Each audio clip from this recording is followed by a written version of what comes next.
안녕하세요. 구루미입니다. 구독과 좋아요 부탁드립니다. 나폴리의 라치오전 패배는 드라마가 아니다. 일마티노의 프란체스코 데 루카는 라디오 마르테를 통해 나폴리의 패배는 드라마가 아니다라고 합니다. 나폴리의 경기를 돌아보면 스팔레티는 전술적으로 영리한 경기를 펼쳤고 사리는 나폴리를 잘 알고 있습니다. 유럽 전체 팀들은 나폴리를 연구하고 있으며 로보트카 주변에 세장을 만들고 패스라인을 점령하고 경기장 중앙 영역에서 밀도를 높이는 방법을 사리는 잘 알고 있었습니다. 경기는 때때로 에피소드에 의해 결정되기도 합니다. 이 경기는 베시노의 골에 크바라의 안타까운 볼 처리가 특징적이었습니다. 마리오 루이의 부재는 통계를 보면 풀백이 뛰지 않았을 때 나폴리는 패배했습니다. 그러나 통계 외에도 이 나폴리에는 팀의 깊이를 느낄 수 있는 특별한 선수들이 있습니다. 스팔레티는 선수들 조율에 매우 능숙하며 이미 개선의 방법을 알고 있을 것입니다. 세리에 리그에서 단 2번의 패배로 보인 문제점을 나폴리는 확실히 개선할 수 있습니다. 나폴리와 라치오의 경기 중 가장 아름다운 장면은 나폴리가 패배한 후 마라도나 스타디움이 박수와 환호로 스팔레티 감독의 팀을 응원하는 모습이었습니다. 세리에 리그에서 지금까지 나폴리가 이룬 성과에 대한 최고의 지지와 열정을 경기 막바지에 볼 수 있었습니다. 베시노의 슈팅으로 연승 행진이 중단되긴 했지만 선두 자리를 굳건히 지키고 있는 나폴리에게 패배는 큰 문제가 되지 않습니다. 2022년 4월 10일 이후 마라도나에서 첫 리그 패배는 나폴리가 달성한 아름다운 엄청난 수치를 강조할 뿐입니다. 경기 후 지엘린스키도 패배에 대한 슬픔을 넘어 지금까지 해낸 일의 중요성을 인식하고 있으며 그 너머를 바라보고 다음 도전에 대한 필요성을 강조했습니다. 스팔레티 감독은 경기력에는 부족함이 있었지만 선수들의 태도는 옳았다며 선수들의 응용력과 경기에 임하는 열망을 보았다고 강조했습니다. 목표에 도달하고자 하는 집중력에 대해 많은 것을 말해줍니다. 선수들과 감독들이 보여주는 모습들은 나폴리의 헌신과 최종 목표에 도달하고자 하는 집중력에 대해 많은 것을 말해줍니다. 나폴리의 지엘린스키는 스카이 스포츠와 인터뷰를 했습니다. 우리는 잘 준비해야 할 매우 중요한 경기를 앞두고 있습니다. 우리는 침착하게 이 패배에 맞서야 합니다. 팬들은 항상 우리와 함께하며 오늘도 우리에게 큰 힘을 주었지만 불행히도 우리는 팬들에게 승리를 주지 못했습니다.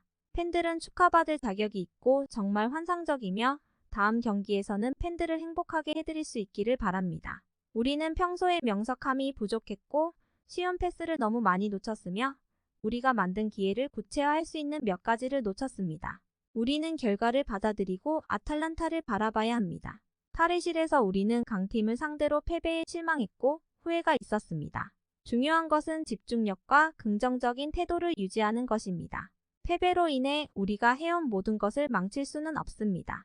우리는 모두 이기고 싶어 했고 승점 격차에 대해 생각하지 않고 이기고 싶었지만 성공하지 못했습니다.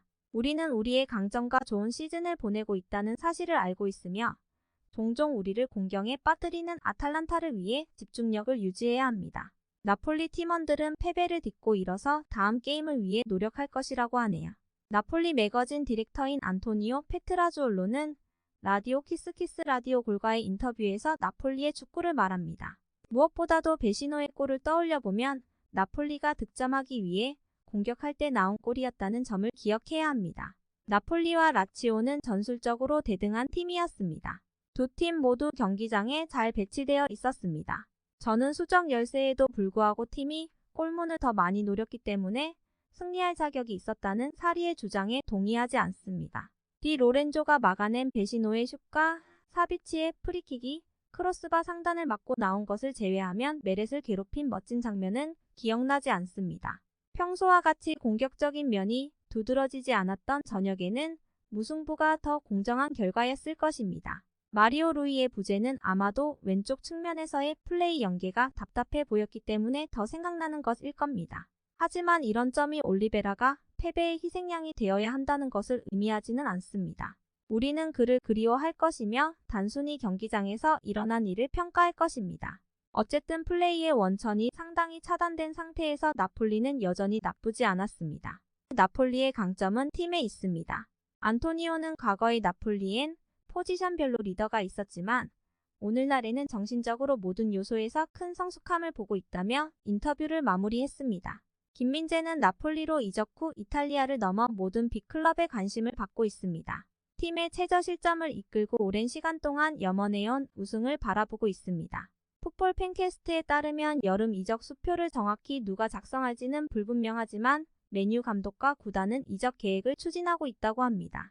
로마노 기자의 말을 인용하며 라치오에게 패배한 모습을 관중석에서 봤다고 전합니다.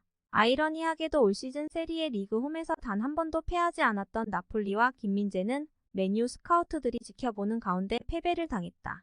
하지만 이 패배에도 불구하고 나폴리는 이번 시즌 첫 홈 패배라는 점에서 이번 시즌 이탈리아 리그 우승이 확실해 보입니다. 우승을 바라보는 결과로 인해 맨유 스카우트들은 올여름에 센터백을 헐값에 영입할 것입니다.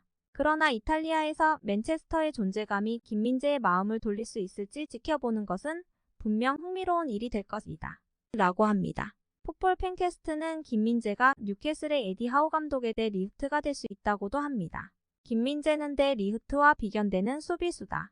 뛰어난 지능을 가지고 있고 볼을 다루는 능력도 훌륭하다. 뉴캐슬이 새로운 시대를 원하고 있다면 김민재 영입을 꼭 성사시켜야 한다라며 영입을 주장하기도 합니다. 엄청난 자금력을 바탕으로 강팀이 되어가고 있는 뉴캐슬은 나폴리의 실전과 비슷한 수비력을 보이고 있습니다. 만약 뉴캐슬이 오시맨에게 한 제안처럼 1억 유로의 수표를 김민재 영입에 쓴다면 더욱 단단한 팀이 될 것입니다. 구독과 좋아요는 제작하는 데 큰 힘이 됩니다. 감사합니다. 다음에 또 보아요.